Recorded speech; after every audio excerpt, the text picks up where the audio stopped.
పిలిసిన ప్రతి చోటికి ఎగేసుకుంటూ వెళ్ళడం కంటే మనం ఇంట్లో 4 ముద్దలు కారం అన్నం తిని అయినా సరే సంతోషంగా ఉండాలి. ఈ చిన్న జీవితంలో మనం అన్ని సంతోషాలే కోరుకుంటూ ఉంటాం కాబట్టి సంతోషాలు దుఃఖాలు మన ఇంట్లోనే మనం ఉండాలి. ఎవ్వరికి ఇంట్లో విషయాలు చెప్పకుండా, బయట విషయాలు ఏవి మనం చెవులో వేసుకోకుండా ఉన్న చిన్న జిందగీని మంచిగా హ్యాపీగా గడిపేయాలి అని నేను అనుకుంటూ ఉంటాను. మనం ఎప్పుడైనా సరే మనంతటా మనం ఏ పని అయినా చేస్తూ బిజీగా ఉన్నాము అంటే మనం చేసిన చిన్న పని కూడా చాలా హ్యాపీనెస్ని ఇస్తుంది మనకి.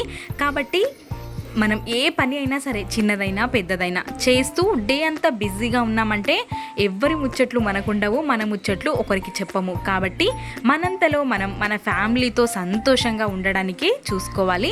ఎవరి దగ్గరికో వెళ్ళి ఎవరో మనకు ఏదో చేస్తారని ఆశించడం కూడా చాలా తప్పు. కాబట్టి మన ఇంట్లో మనం ఉండి మన వారితో మనం టైంని స్పెండ్ చేసుకోవాలి. మనకు ఎవ్వరు ఏమీ అవ్వరు. మన పిల్లలు, మన భర్త, మన అమ్మ నాన్నలు, మన అక్క చెల్లెళ్ళు మాత్రమే మనకు బంధువులు, మిత్రులు.